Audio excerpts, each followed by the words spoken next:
Yo, what's up YouTube? So for today's video, I'm going to be talking about how to properly watch replays. So in the FGC community in general, watching replays is always like something that's heavily pushed when it comes to improving, but they never talk about how to actually watch them and like what to specifically look at and how to actually find what you're supposed to be looking at in the first place. So before the video starts, I'm just going to explain like exactly what you're supposed to be looking at. So you start off by looking at interactions within the game, like you hitting your opponent or your opponent hitting you.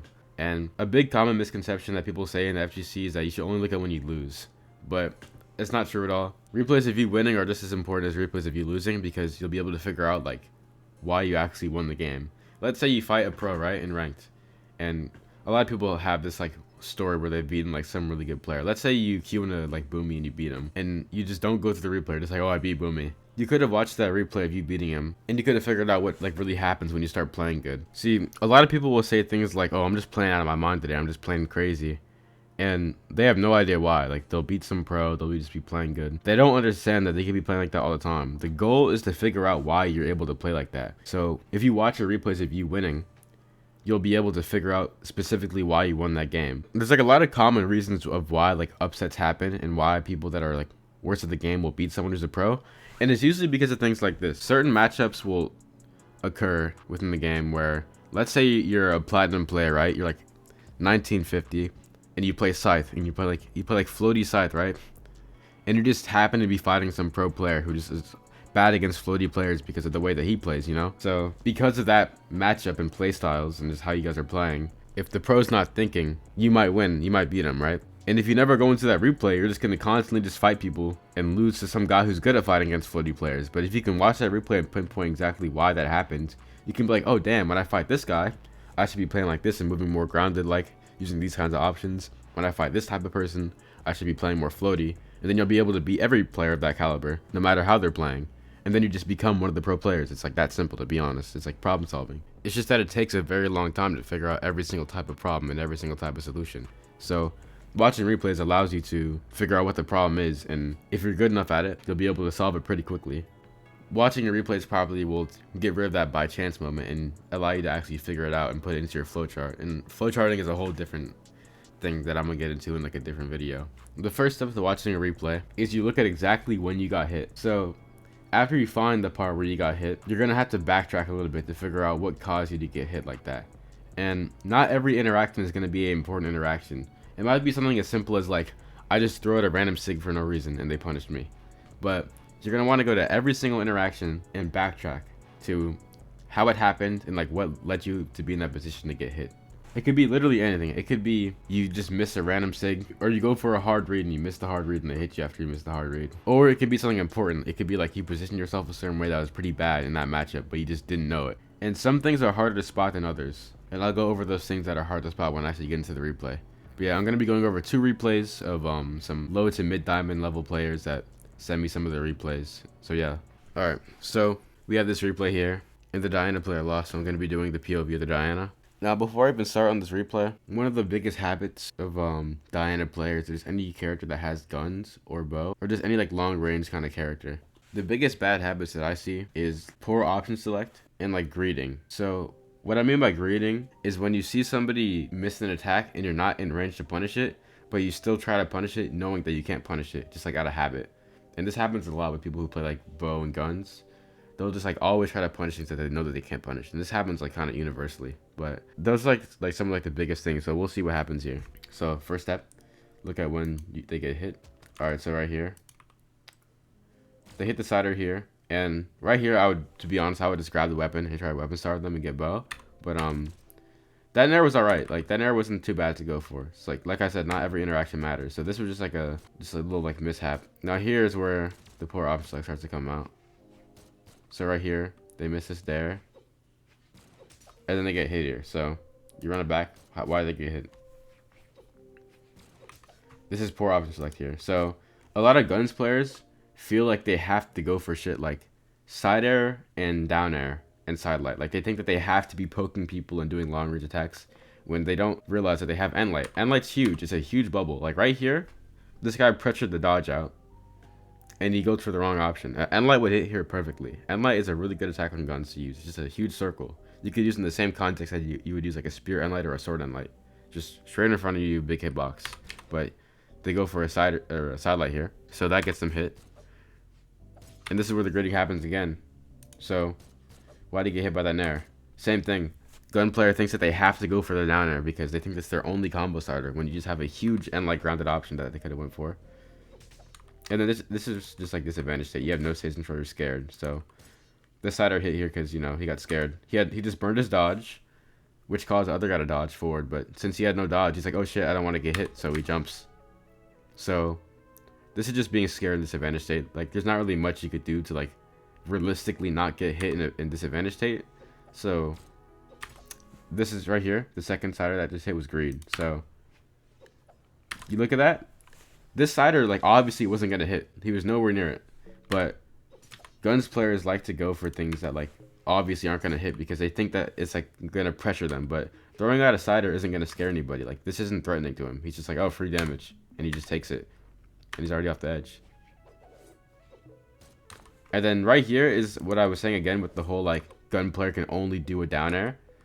The thing is, it just happened to hit. Like, this wasn't even a guaranteed punish. He actually jumped into the down air. So, like, even though the down air hit, it was still kind of bad to go for. But he gets his 3-piece. Let's skip to see if he gets hit again.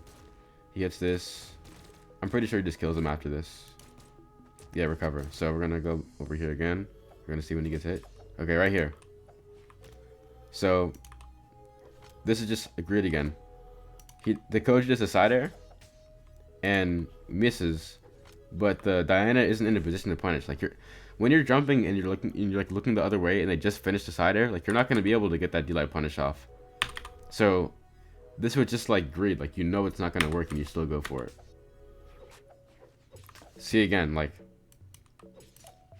guy missed a side air, you go for like a super late side light. And obviously you're going to get punished for that. This is also just bad option select because this sider obviously isn't going to hit. On guns in situations like this, reverse nair is really good. But this is like the whole trope. A lot of weapons, I'm not sure if y'all know this, but every weapon in this game has a trope where it's like guns players will feel like they have to go for side airs and that they can only do down airs and side airs and side lights. Bow players will only go for things like N light and D light when they don't realize that they can just do nair and zair. People who play scythe will always go for scythe down air. Things like that. Like, every weapon has like a couple attacks that people only like to use. And it kind of destroys the game plan. Like, zoning on guns isn't really like a real thing. This is good. Okay, this is just like mystery, just whatever. Like, they missed a fastball raid. Not too big of a interaction. And this is just bad option select too. Gun D-Light is never supposed to be used in these kinds of situations. Always end light here. When they're halfway in the air and you don't know if they're going to be on the ground or in the air, you don't have to do a jump there. You could still be in the same position. You don't have to move your position on guns. You could just end like this. But they went for a D-Light here. And they get punished. See, if you look at this gameplay, the Diana player is winning neutral every interaction. It's just that, like, they're missing punishes. So, like, every time the Diana approaches the Koji will do like some kind of spot dodge in the air or miss some kind of attack. It's just that the Diana player is bad at punishing those types of things. So we have this Koji player that gets scared after the Diana approaches, but the Diana just can't, like, punish it. You get punished for trying to punish them. It's kind of like random at this point. Every interaction is kind of random. The Diana messes up so many times to a point where it's like 50-50. So, like, if this Diana player was purposely pressuring and was able to punish it every single time, it would have been like a 3-stock already. But because it's so random of if the Diana punishes the Koji or not, it's like kind of an even game. Like, it's not even supposed to be this close. Alright, what happens here? See? Right here again. Same scenario where Diana pressures Koji spot dodges, and instead of going for a fastball and light or just like anything else, the Diana player goes for a jump down air as if that's the only option they can do. And the thing is, when you're playing guns, in this scenario, you might as well just GCD light. You're not really supposed to be this close to a Koji player with guns unless you're going to go for a GCD light or like some kind of N light. Because N light wasn't even going to hit here, so like you might as well have done like a GCD light. Side light is a hard attack to hit. Like, people think that guns are a weapon where you're supposed to be just going for side lights and side airs and like zoning and fencing people out, but no, like, that's not like a realistic playstyle in this game. Like, that's not optimal unless your opponent is really scared of you. Like, in neutral, when both people aren't really like that scared and just looking for openings, side light is not good that much. See, this is what I mean by greed again right here. He misses this. This is like an easy D-Light recovery, but instead the Diana player is like, oh, I only know how to use gun downer, so goes for the downer that obviously is gonna hit. What happens? Oh, that hit him. But yeah, That whole game was just like Diana wins neutral, pressures the Koji, then misses the punish, and then the Koji hits him with the combo. But like you can see there's very small things. There's very small things just like missing punishes and greeding. And if you go back and look at it, if the Diana player didn't greed and didn't miss punishes that were easy, like that would have been a clean 3-stock. And that was like 2200, 2300 level gameplay. So it's like, it's very small things like just fixing habits and getting better spacing that can take you from like 2300 to pro. And on top of that, speaking of spacing, I'm going to go into a little bit about spacing. So I want to make a guide about spacing, but spacing is so small and easy to explain that there's no point in me making a whole video on explaining spacing. I'll just explain it here as a section of the video. If you find yourself missing attacks constantly, even though you know they're going to be there, it's literally just like a matter of focusing. Spacing is not something that can be like completely trained on purpose. It's something that happens, that should happen from you just playing the game a lot, but if it doesn't, or if you're worse than usual at spacing, it's just a matter of like taking it slow and getting better at it, and then you can do it faster. So taking a lot of time with your punishes and making sure that you 100% will hit every single punish that's guaranteed to you. You got to make sure every single time someone misses an attack, you get the punish, and then eventually you'll be able to do it faster to where those punishes that you should take your time with, you can do them really fast. But yeah, like that's basically just spacing. That's how you get better at spacing. It's just a matter of taking it slow and focusing. So you might be wondering why there wasn't like that much high level gameplay. Because the Diana player didn't have a flowchart, there wasn't really much to talk about within the replay other than punishing. Because there was no like kind of game plan. I don't know what the Diana is looking for, so because of that, I can't tell exactly what the thought process was. But in my next video, I'm going to be explaining flowcharting and how to make one, and what it just even is in general. So stay tuned for that one. If you like this video, hit the like button. Give me some new video ideas in the comments. And if you learned from the video, make sure to send it to all your friends that need help. And yeah, I'll see you guys next video.